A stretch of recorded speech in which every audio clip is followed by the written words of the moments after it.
The following program is rated low, and staff improvement is advised. Listen, how do you cook a cat? Hey! No, I can't talk about cats because I've got some friends that are like kitties and stuff and I want to hate them. Twilight Pictures presents...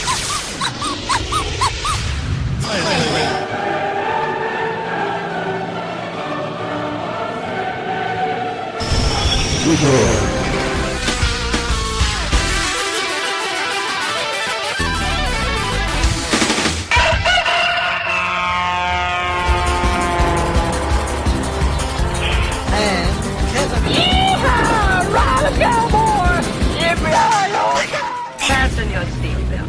It's going to be a bumpy night. Hey monkey, get funky! It's time to pump it up. It's time to move it to you. It's time to make you move. Now, it is time.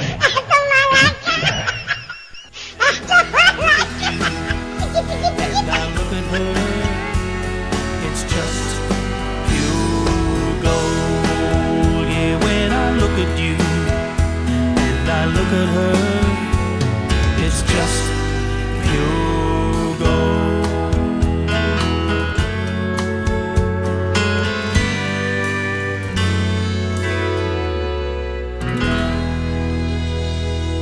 There you go, that was the Bobcats with Pure Gold. And what's that got to do with our guest tonight? Well, actually, that song was written for our guest and her daughter by her father, Gary Kohler of the Bobcats. And on the line from Harvey Bay, we've got Sarah. Good evening, Sarah. How are you? Hey guys, how you going? Thanks for having me. Sarah Kay. Now, we're going to call you Sarah Kay because that's going to be your stage name. It is, yes. How'd you come up with Sarah Kay? Is that just the K? Is it that from Kohler, or is it just Yeah, well, we kind of thought, I don't have a middle name, and so that wasn't going to work for us, and I've got a few mates that call me Sarah Kay because the way that we spell Kohler is kind of a little bit different than what it's pronounced, so we just thought Sarah Kay kind of worked, and we ran with that. It sounds cool. Yeah. You've sort of been around with your dad for a long time. I have. I've been working on and off with them doing harmonies and things like that. They've been working together for over probably 10 years now, so I've been doing a fair bit of work with them on and off in that time, and yeah, find it very easy to work with them. And yeah, I just sort of fill in for them when they need somebody, so love it. Oh, that's great. It's good to have a family affair. I saw Casey Chambers with her. It is a dad. bit like that, isn't it? Yeah. It'd be nice if we could get to that point, just like Casey. I'd be very, very happy. All at family rates, though, I would say. Yes. Mates rates. Mates rates, yeah, that's right.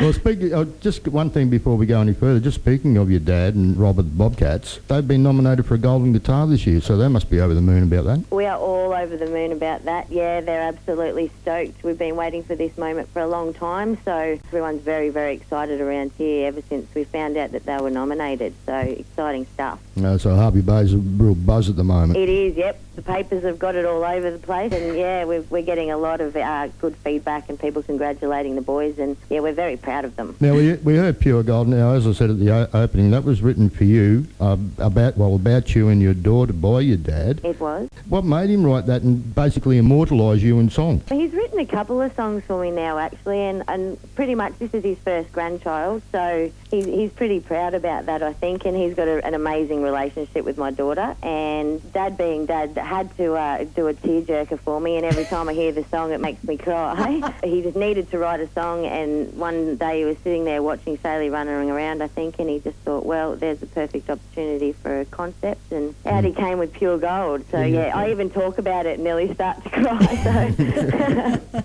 No, it is a beautiful song. It is. It is an absolute beautiful song. Yeah. Now listen, speaking about you, now I've got some little bit of information here. Right. And now I want to know, have you learnt the difference between tomato sauce and hot chili sauce? Oh, yes, we know this. I don't know if I want to know who you've been talking to. We have our Oh, ways. no. Let's just say if somebody puts a bottle that's red in front of you, just don't think straight up that it's always going to be tomato sauce. Well, I know when you were 3-year-old, you were at Club in Albury and put some hot chili sauce on your chips. They did. I actually remember it, which is ridiculous because I was about 3 or 4 years old. And you can remember it. I can. It's funny. I have one of those memories where I don't have vivid memories of them, but there's just certain things about it I remember, and I will never forget putting that chip in my mouth. And ever since, I haven't been able to touch chili sauce. So funny that, isn't it? I've also found out that because your mum was a hairdresser at one stage, Yeah. you decided to try hairdressing yourself. Oh, God. Cut off your fringe. Well, I can't believe you guys are saying this on air, but let's run with We that. won't tell a soul. We won't tell anybody, but, you know. No, I'm sure nobody's listening. I think that might have been the first day of school even.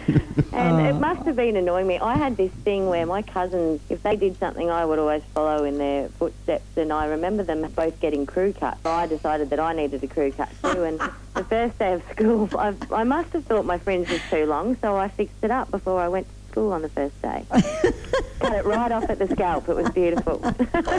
I'm not sure if I want to continue with this interview. I don't know where it's going. Well, you don't know what I found out about what's you. coming next? Well, we did find out that you were around about 11 years old when you really started singing. I did, yeah. I think the first time I really remember getting up on stage, I think, was the Chiltern pub down in Victoria. And I jumped up with the boys and did a harmony, did harmonies with Dad. I can't remember what the song was. But Hole in my pocket. hole in my pocket. It That's was? right. And what about singing the blues? Singing the blues, I still to this day love that song. Randy So do Travis I. is I'm a major fan of Randy Travis. Also, Peter Denny, he was in your dad's band at the time. He was. We were actually, when we were there, I remember this guy coming up to us, and to this day, Dad always says, we were down at the muster a couple of years ago, and he went up to Peter Denny and he said, you probably don't remember this, but my daughter got up at the Chiltern pub one year, and he came up to me after she sang, and he said to me, that girl's going to go far, you know. And to this day, every time he sort of runs into me, he makes sure he goes up and says, do you remember I came up and told you? So we'll drill that into him and see if he remembers me soon if this album goes okay. Well, actually, you wrote on your program that good on you, Sarah, keep singing. Now, Yeah. you still got that There you program? go. So I must have done something right. Oh, yeah. You still got the program? We do, yes. Good on you. Dad keeps all that stuff and puts it in his scrapbook and keeps it for a special occasion, pulls it out every now and then to look back on it. Now, apparently Dad was pretty nervous when you got up on stage, but you were apparently as cool as a cucumber. Getting up on stage doesn't matter to me. I love it. A true performance, Yeah, then, always has Sarah. been. Yeah. You don't ever suffer from butterflies. I think the only time that I've suffered from butterflies maybe have been, we performed at the Must 2 years ago, and that was my first muster experience up on stage. And I think for about the first 30 seconds before we got on there, I thought, what the hell am I doing here? But once I was up there, and I had a few good mates there to support us, and they were right in the front row cheering us on, and that kind of took the butterflies away. So it's not, generally I'm pretty good. I just get up there and do what I do. You went on to perform 1 or 2 high school musicals, I believe, and then on to the Townsville Academy of Performing Arts. I did. I was at the Townsville Academy of Performing Arts from about 14, 15 till I was about 17, I think. And that was a dancing, singing, drama school. And we used to perform at the casino and sports clubs and major festivals around Townsville. That's where we were living at the time. And, yeah, the school musicals were always a major part of my life. Rock Stedford, you know, anything where I could get up and make a bit of a fool of myself, I was quite happy to get up there and give it a whirl. So, but yeah, the academy was amazing. That's pretty much where I lost all my restraints and just got out there and did what I love doing. No, I was about to say you were very lucky because when you were in year 12, I believe you had a car accident and you were lucky to survive that one. So I did, yeah. I rode off my car about 2 days before the opening night, as you do. And, yeah, so that was a bit of an issue to get through, but there was no way they were getting me off that stage for opening night. It was my night to shine. So yeah, we sort of put that behind us and went out. It was funny, they wouldn't even let me take pictures of the ride-off car so I could show my mates what a good job I did. Oh, and did you just walk out scot-free? I did. It was amazing. The steering wheel was actually pushed up right against my stomach and the passenger side was completely crumpled in. So I actually had a friend of mine that I just dropped off at football training about 15 minutes before, so I'm very lucky that he wasn't in the car at the time. So. Oh, aren't you ever? Yeah, pretty crazy little thing to happen, but yeah, these things will happen and thank God I got out of it alive. Oh, yes. And so you went on 2 days later? Yep. And that was it? No problems at all.